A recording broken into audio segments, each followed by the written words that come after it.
Dr. Lisa Huang had not slept in 4 days. Her eyes were red and her hands shook from too much coffee. But she could not stop working. Every hour mattered. Every discovery could save thousands of lives. Before the invasion, Lisa had been a professor at a university in California. She studied alien life, though back then it had been purely theoretical. She had written papers about what extraterrestrial biology might look like, how different gravity and atmosphere might shape evolution. She had dreamed of one day making contact with beings from another world. Now that dream had become a nightmare. The underground bunker beneath Denver had become the center of human resistance.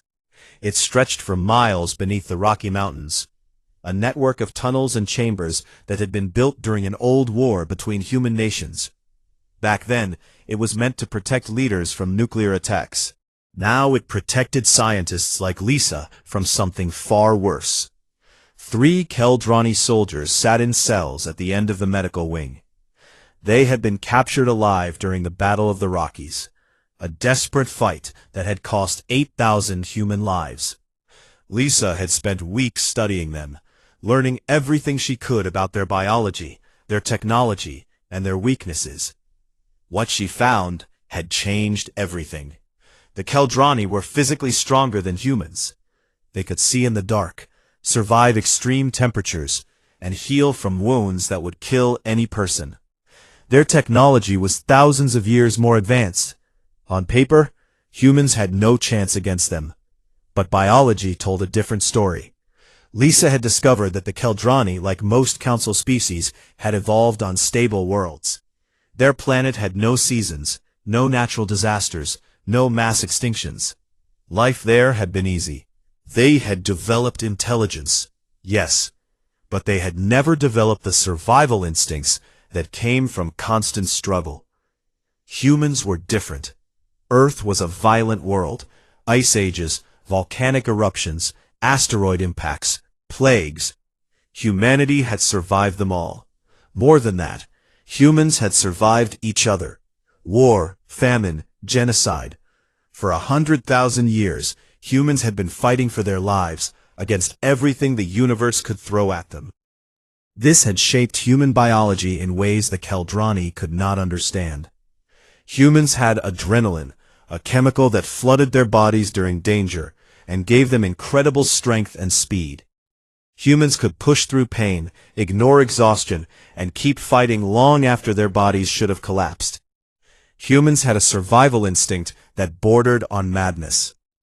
The Keldrani had nothing like this. When they were wounded, they stopped fighting. When they were scared, they retreated. They did not understand the concept of fighting to the death because their evolution had never required it. Lisa sent her report to the Military Command Center. Commander Nathan Cole read it while coordinating the defense of the Mississippi Line.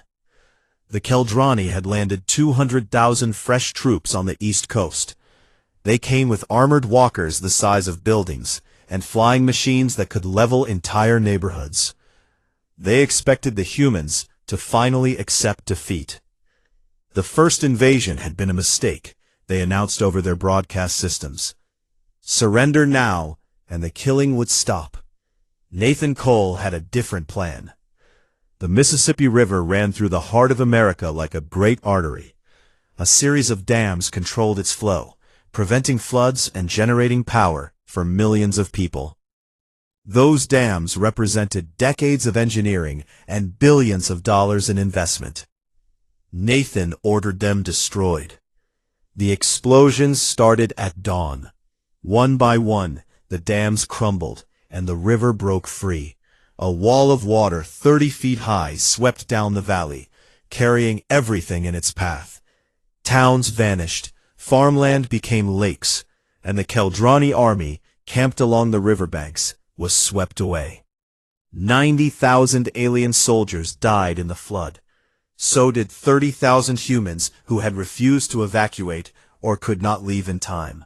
Nathan knew this would happen. He had given the order anyway. The Keldrani commanders were horrified.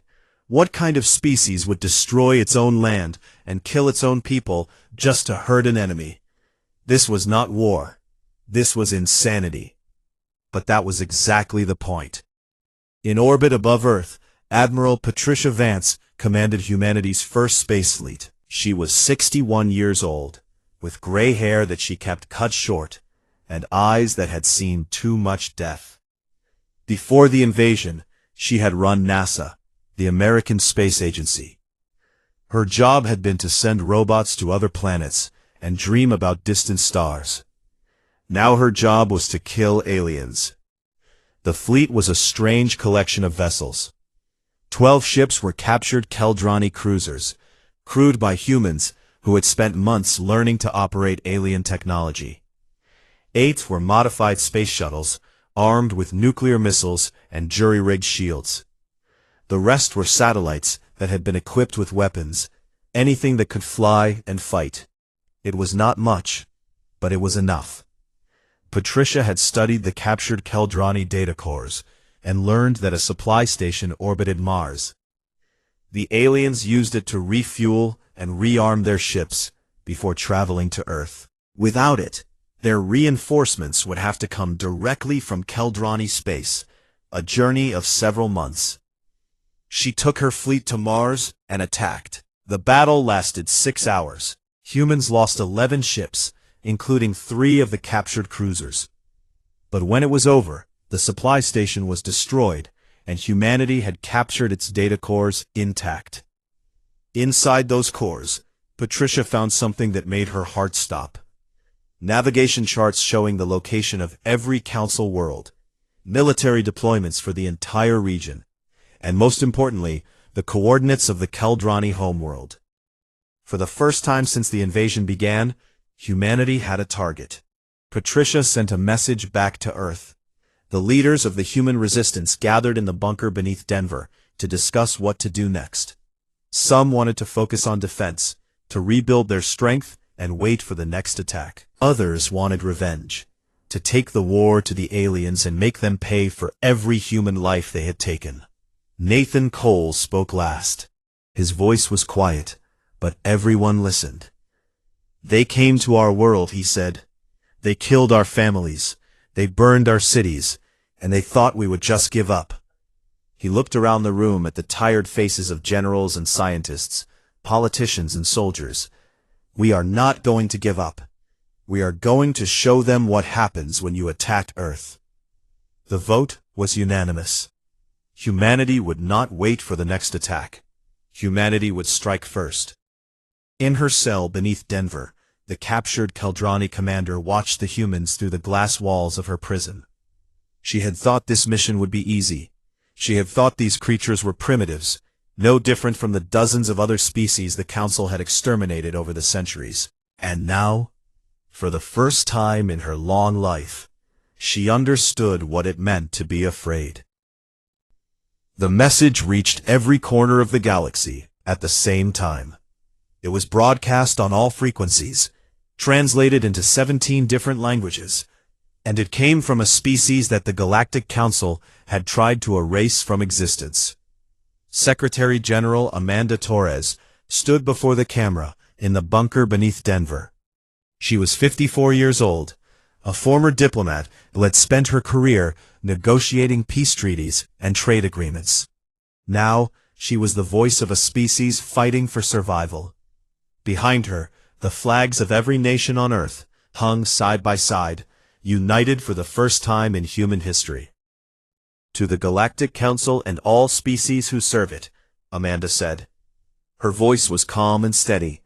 "6 months ago, you came to our world without warning. You burned our cities. You killed our children. You tried to end our existence." She paused, letting the words sink in. "We did not ask for this war. We were not a threat to you. We had never harmed any of your people, or violated any of your laws. You attacked us simply because we existed, because you feared what we might become." Amanda leaned forward slightly. "You were right to be afraid. We are still here. Your fleets are destroyed. Your soldiers are dead. and now we know where you live. We know your worlds, your weaknesses, your secrets. We have learned your technology and made it our own." Her eyes hardened. This message is not a plea for peace. It is a warning. We will not forget what you did. We will not forgive, and we will not stop until justice is done. The transmission ended. Across the galaxy, billions of beings watched in stunned silence. No targeted species had ever sent such a message. No primitives had ever dared to threaten the Council.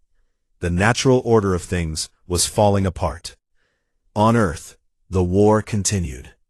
Sergeant Kevin Walsh led a squad of 12 Marines through the forests of Oregon. The trees here were ancient, massive things that blocked out the sun and created a world of shadows and mist. It was perfect hunting ground. Kevin was 28 years old, young for a sergeant, but old for someone in his position. Most soldiers his age were already dead. He had survived through a combination of skill, luck, and a willingness to do whatever was necessary. His squad was armed with plasma rifles, weapons taken from dead Keldrani soldiers and modified to fit human hands. The aliens had never expected their own technology to be used against them. They had assumed the primitives would not be able to understand it. They had assumed wrong. Kevin raised his fist, and his squad froze. Through the trees ahead, he could see movement. A Keldrani patrol, 6 soldiers walking in formation, their weapons held loosely. They were not expecting trouble. They thought this forest was empty. He had been expecting them. The ambush was over in seconds. Plasma bolts cut through the forest, striking the aliens before they could raise their weapons. 4 dropped immediately. The 5th managed to fire one wild shot before a Marine put a bolt through his chest. The 6th tried to run. Kevin chased him down personally. The Keldrani was fast, but Kevin was faster. Human legs had evolved on the African plains, built for long-distance running in ways that no other species could match. Within 200 meters, Kevin had caught up. The alien turned to fight. Kevin did not give him the chance. In the skies above the Pacific Ocean, Captain Derek Simmons pushed his fighter into a steep dive. Warning alarms screamed in his cockpit. The G-forces pressed him into his seat so hard he could barely breathe. None of that mattered. What mattered was the Keldrani aircraft in front of him. Derek was 31 years old and had been a Navy pilot for 9 years. Before the invasion, he had flown training missions and simulations. He had never fired a weapon in anger. Now he was the deadliest pilot on Earth. The Keldrani flew in perfect formations, mathematical patterns that maximized their coverage and minimized their vulnerability.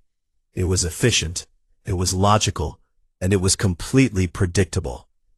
Derek dove straight through the center of their formation, breaking every rule of aerial combat. The aliens scattered in confusion, unable to process what was happening. No sane pilot would put himself in the middle of 11 enemies. It was suicide. But Derek was not trying to be safe. He was trying to win. His weapons fired in all directions, tracking targets with a system that human engineers had copied from captured Keldrani technology. One fighter exploded, then another. The aliens tried to regroup. But Derek was already twisting through their ranks, too close for their targeting systems to lock on. When it was over, 11 Keldrani fighters had fallen into the ocean. Derek flew home with a damaged wing and a smile on his face. He had become the first human ace of the war. He would not be the last. But the true turning point came when Admiral Patricia Vance led a strike force to the edge of Keldrani space. It was a mission that should have been impossible. Human ships were still learning to use captured technology. Their crews were still training. They had no support, no supply lines, and no way to call for help if things went wrong. Patricia did not care.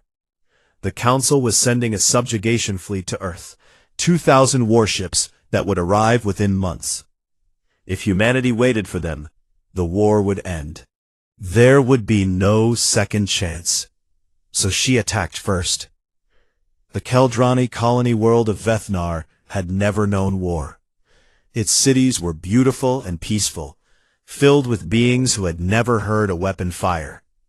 They lived under the protection of the Council, secure in the knowledge that no enemy could ever reach them. Patricia's fleet dropped out of hyperspace above their world. She did not attack the cities. She did not kill civilians. She was not a monster. But she destroyed every military installation, every shipyard, every weapons factory. She broadcast her message on every frequency, letting the Keldrani see what had come for them. "You attacked our home," Patricia said. "Now we have come to yours. This is what happens when you try to destroy humanity. We do not hide. We do not run. We come for you." Then she was gone, jumping back into hyperspace before reinforcements could arrive. The news spread across the galaxy, like fire. The primitives had attacked a council world. The creatures marked for extermination had struck at the heart of an empire. Nothing like this had ever happened before. On the council station, High Arbiter Xylos received the news in silence. His 6 eyes stared at the report, reading the words over and over as if they might change. They did not change. The humans were no longer just defending, they were attacking. And for the first time in 12,000 years, the Galactic Council was afraid. High Admiral Xenthos stood on the command deck of his flagship and looked at the small blue planet on his view screen. Earth, the world that had caused so much trouble, the world that had destroyed 2 fleets and attacked a council colony, the world that would burn today. His subjugation fleet stretched across space like a wall of steel. 2,000 warships, the largest force assembled in 3,000 years. Battleships, carriers, destroyers, and support vessels, all carrying the finest soldiers and most advanced weapons in the galaxy. This was the full might of the Galactic Council, and it had come to end the human threat forever. Xenthos was 600 years old, ancient even by council standards. He had commanded fleets in a dozen wars and had never lost. The primitives of Earth were nothing compared to the enemies he had faced before. This would be over quickly. His sensors showed the human fleet gathered near their moon. The reports said they had fewer than 50 captured vessels, crewed by beings who barely understood the technology they were using. Xenthos almost felt sorry for them. They had fought well, better than anyone expected, but they could not win against these odds. Then the humans emerged from behind the moon, and Xenthos felt his confidence shatter. Not 50 ships, not 100, more than 300 warships advanced in perfect formation, their hulls painted with the symbols of Earth's nations: American eagles and Russian stars, Chinese dragons and European flags, all flying side by side. Countries that had been enemies for generations had put aside their differences to face a common threat.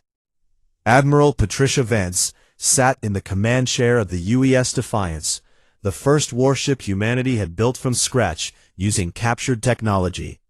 She was surrounded by screens showing the positions of every ship in her fleet, every weapon system, every crew member. The weight of humanity's survival rested on her shoulders. She opened a communication channel. "This is Admiral Vance of the United Earth Defense Fleet. You are in our space without permission. You have one opportunity to withdraw." Xenthos laughed, a wet gurgling sound that his translator converted to words. "You cannot be serious, primitive. Look at my fleet. Look at your own. You are outnumbered 6-1. Surrender now, and I will make your deaths quick." Patricia's voice did not waver. "You should have studied us more carefully, Admiral. We are the species that invented nuclear weapons and used them on ourselves. We are the species that survived ice ages and plagues and wars that killed millions.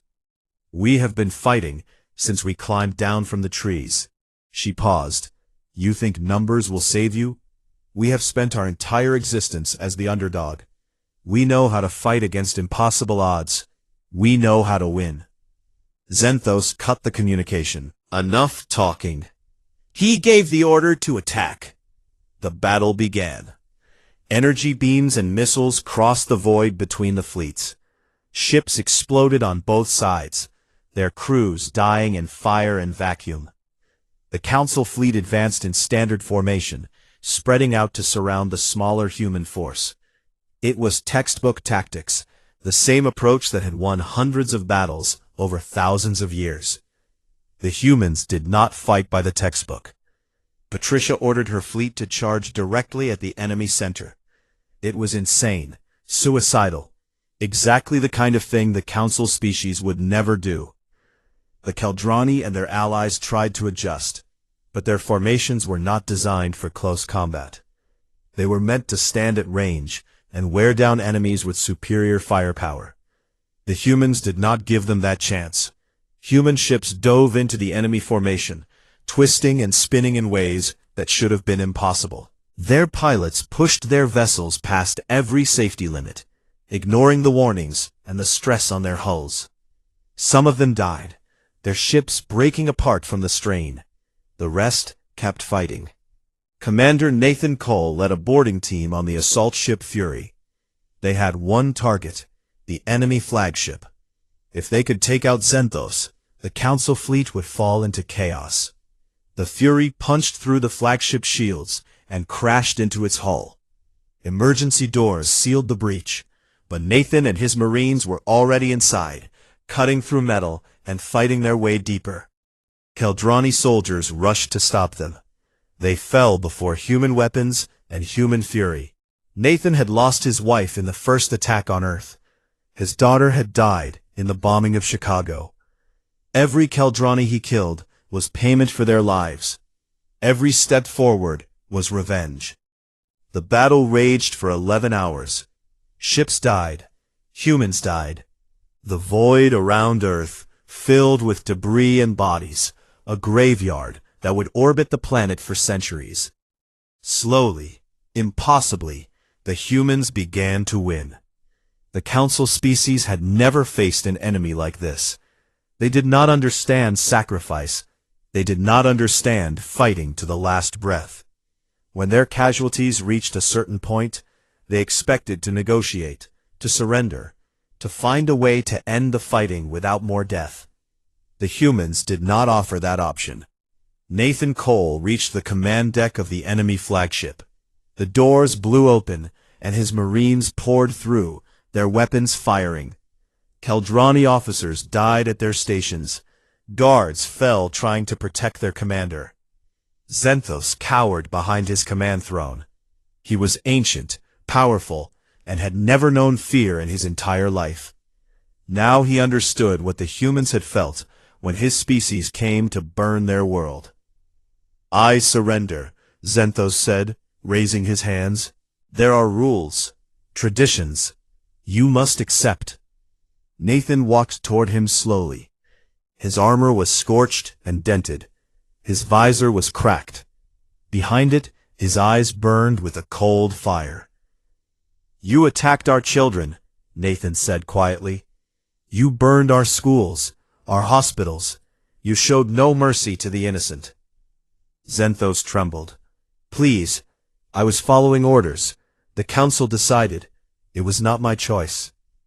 Nathan stopped in front of him. We all have choices, Admiral. You made yours. Now I am making mine. He raised his rifle. Wait, Xanthos begged. This is not how civilized beings behave. This is murder. Nathan's finger tightened on the trigger. You tried to murder our entire species. Did you think there would be no consequences? The shot echoed through the command deck. Outside, the Council fleet was breaking. More than 1,400 ships had been destroyed. The survivors were fleeing into hyperspace, scattering in every direction. They had come to end humanity. Instead, humanity had ended them. Admiral Patricia Vance watched them run. Her own fleet had lost 162 ships. Thousands of humans had died, but they had won. She opened a channel to Earth. "This is Admiral Vance. The enemy fleet has been defeated. Earth is safe." Across the planet, people who had been hiding in bunkers and basements heard her words. They emerged into the light, looking up at the sky where the battle had raged. They cheered, they cried, they held each other, and tried to believe that it was really over. It was not over. Patricia knew that. The Council still existed. There would be more enemies, more battles, more death. But for now, for this moment, humanity had survived. The Galactic Council chamber had never been so silent. 27 species sat in their floating seats, watching the doors at the far end of the room. For 12,000 years, this chamber had been the center of power in the known galaxy. Decisions made here had shaped the fates of billions. Wars had been started and ended with a single vote. Today, for the first time in history, a new species was about to enter. High Arbiter Xylos sat in his place at the center of the chamber. His scales had turned pale with stress, and his 6 eyes could not stop moving. He had ruled the Council for 800 years. He had seen empires rise and fall. He had ordered the destruction of countless worlds, and never felt a moment of doubt. Now he was afraid. The doors opened and the humans walked in. Secretary General Amanda Torres led the delegation. She wore a simple black suit, unadorned and practical. Behind her came military officers and scientists, politicians and advisors. They represented every nation on Earth, every culture, every people. They walked with their heads held high, their eyes forward, showing no fear. Around them, an escort of human soldiers stood guard. They wore powered armor copied from Keldrani designs, but improved with human engineering. Their weapons were held ready, not threatening, but not hidden either. The message was clear. Humanity had come to talk, but they were prepared to fight, if necessary. The human delegation stopped in the center of the chamber. The council members stared at them with expressions ranging from curiosity to horror to barely hidden rage. These were the creatures who had destroyed their fleets. These were the primitives who had humiliated the most powerful civilization in the galaxy. Amanda Torres looked around the chamber slowly, meeting each gaze without flinching. Then she spoke. "1 year ago, you sent ships to our world. You gave no warning. You made no demands. You simply appeared in our skies and began killing us." Her voice was calm, almost conversational. "Your soldiers burned our cities. Your weapons poisoned our oceans. 600 million human beings died in your attempt to erase us from existence." She took a step forward. Several council members flinched. "For 12,000 years, you have ruled this galaxy. You have decided which species live and which die. You have played gods with civilizations that never threatened you, never harmed you, never even knew you existed." Amanda shook her head slowly. "You thought you were above consequences. You thought no one would ever fight back. You were wrong." High Arbiter Xylos finally found his voice. "You have made your point, human. Your species has proven itself capable of war. But surely you understand that we could destroy you if we truly wished. Our resources are vast. Our numbers are endless. One battle does not make you our equals." Amanda smiled, and there was no warmth in it. "Is that so? Then perhaps you should know what else we found in your data cores." She pulled a small device from her pocket and activated it. A holographic display appeared in the air above her, showing a star map of the galaxy. Hundreds of points were highlighted in red. "Every council homeworld," Amanda said. "Every military base. Every supply depot and shipyard and colony. We know where you live, Arbiter. All of you." The chamber erupted in noise. Council members shouted and argued, their voices overlapping in a dozen languages. Some demanded the humans be arrested, others called for immediate war. A few sat in stunned silence, realizing what this meant. Amanda waited for the noise to die down. When it finally did, she continued. We could have come here with weapons. We could have destroyed your station and everyone on it.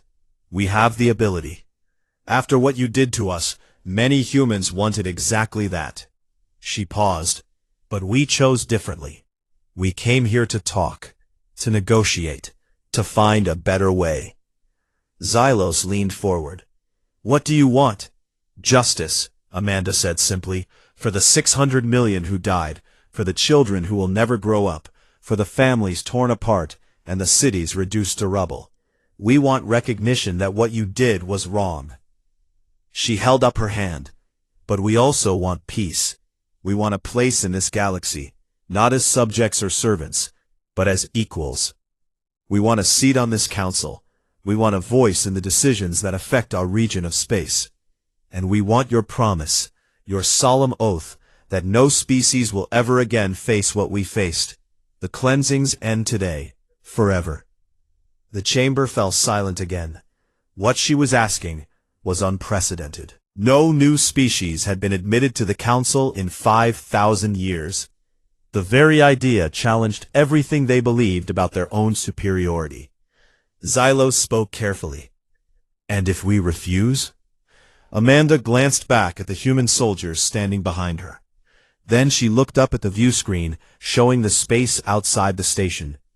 The human fleet waited there. 200 warships with weapons armed and ready. Then we will take what we need, she said quietly. We did not want this war, but we will finish it if we must. One way or another, the galaxy changes today. The only question is whether that change comes through cooperation or conflict. She stepped closer to the arbiter's seat, close enough that he could see the steel in her eyes. You attacked Earth. You tried to destroy us. And we are still here. We will always be here. The question now is whether you want us as partners or enemies. I suggest you choose wisely. There was argument and debate, threats and counter-threats. Some council members refused to accept humans as equals. Others saw the wisdom in making peace with a species that had proven itself so dangerous. In the end, the vote was unanimous. Amanda Torres signed the treaty that would reshape galactic civilization. Humanity would have a seat on the council. The cleansings would end. Reparations would be paid to help rebuild Earth. And for the first time in 12,000 years, the balance of power in the galaxy had shifted. As she finished signing, Amanda thought about everyone who had not lived to see this day. The soldiers who had died defending Earth. The civilians killed in the first attacks. Her own sister, who had been in New York when the bombs fell. This victory did not bring them back. Nothing could bring them back. But it meant their deaths had not been meaningless. It meant humanity had a future among the stars. Commander Nathan Coles stood at the window of the human ship, watching the council station slowly shrink in the distance. He had fought in the war from beginning to end. He had lost friends and family. He had done things that would haunt him for the rest of his life. But looking out at the stars, he felt something he had not felt in a long time. Hope. Admiral Patricia Vance joined him at the window. They stood in silence for a long moment. Two warriors who had helped save their species. What happens now? Nathan asked quietly. Patricia smiled. Now we go home. We rebuild. We learn. And we make sure this never happens again. She looked out at the infinite darkness, filled with countless stars and countless worlds. They thought they could destroy us, she said. They thought we were weak, primitive, easy to erase. And now every species in this galaxy knows the truth. What truth? Nathan asked. Patricia turned to face him. That humanity does not give up. We do not surrender. We do not accept our place at the bottom. We fight. We adapt. We survive. She paused. And we never ever forget. The ship jumped into hyperspace, carrying the human delegation back to Earth. Behind them, The Galactic Council continued its work, but everything was different now. A new voice sat at the table. A new power had risen. The humans had arrived, and the galaxy would never be the same. The Galactic Council had ruled the stars for 12,000 years. 27 species sat in the Great Chamber, each one ancient and powerful beyond human understanding. They had watched civilizations rise and fall. They had decided which worlds would flourish and which would burn.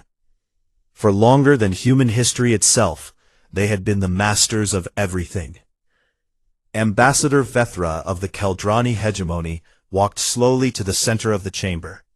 His skin was pale and almost see-through, and it changed colors with his emotions. Right now, it was a dull gray, the color of shame and failure. The other council members watched him with cold eyes as he prepared to give his report. 3 cycles ago, the council had given an order. A small blue planet in a quiet corner of the galaxy had been marked for cleansing. The creatures living there were primitive and weak. They had just begun to send signals into space, radio waves and television broadcasts that announced their existence to anyone listening. This was dangerous. This was not allowed. The council had rules about such things. Young species were threats. They grew too fast, wanted too much, and asked too many questions. It was better to remove them early, before they became problems. The Keldrani had done this many times before. It was simple work. 12 warships had traveled to the blue planet. The natives called it Earth, and they called themselves humans. Keldrani scouts had studied them for several rotations and found nothing impressive. The humans had no shields, no energy weapons, and no ships that could travel faster than light. Their most powerful weapons were nuclear bombs, crude devices that the council species had abandoned thousands of years ago. The Keldrani commanders expected the operation to take less than 6 rotations. That was 112 cycles ago. Vethra stood before the council and began to read his report. His voice was quiet and filled with disbelief. The first Keldrani ships had descended on the human cities without warning. They had burned the places called New York and London and Beijing. Millions of humans had died in the first hours. Everything was going according to plan. Then the humans had done something unexpected. They did not surrender. They did not run. They did not try to negotiate or beg for mercy. Instead, they fought back. High Arbiter Zelos, the oldest member of the council, leaned forward in his floating seat. His body was covered in dark scales, and he had 6 eyes that could see in every direction at once. Those eyes were now focused entirely on Vethra. "Explain," Zelos said. His voice was like stones grinding together. Vethra swallowed hard. The humans had used everything they had. Soldiers with primitive guns had attacked Keldrani ground troops. Flying machines with chemical engines had challenged Keldrani fighters. Ships floating on water had fired missiles at vessels hovering in the sky. None of it should have worked. The technology gap was too large. It was like insects attacking a giant. But the insects kept coming. When one group of humans fell, another took their place. When their weapons failed, they built new ones. When their cities burned, they retreated into the mountains and forests and continued to fight. They refused to accept that they had already lost. The first Keldrani ship was destroyed 4 days after the invasion began. A group of humans had captured a wounded Keldrani soldier and forced him to reveal the access codes to a grounded transport vessel. They had then flown that vessel directly into the engine core of a warship hovering above their city. The explosion killed everyone aboard, including the human pilots. Vethra paused in his report. This was the part he did not understand. The humans had known they would die. They had chosen to die anyway, just to hurt their enemy. This was not rational behavior. This was not how civilized species conducted warfare. But the humans did not seem to care about being civilized. On Earth, Commander Nathan Cole stood in the ruins of what had once been Chicago. The great towers were gone, reduced to twisted metal and broken concrete. Fires still burned in the distance, sending columns of black smoke into the gray sky. The lake beside the city was filled with debris and bodies, both human and alien. Nathan was 43 years old. He had been a Marine for 20 years, serving in wars that now seemed small and meaningless. Nothing in his training had prepared him for this. Nothing could have prepared anyone for this. His soldiers were still alive. And the last Keldrani gunship was spinning out of control, trailing fire and smoke as it fell toward the water. Around him, people began to emerge from the rubble. Some were soldiers in torn uniforms, carrying weapons that had been fired so many times the barrels were warped from heat. Others were civilians who had picked up guns from the dead and learned to use them. Old men, young women, teenagers who should have been in school.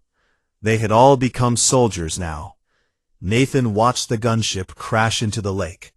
For a long moment, no one spoke. Then someone began to cheer. Others joined in, their voices rising into the smoky air. It was not a sound of joy.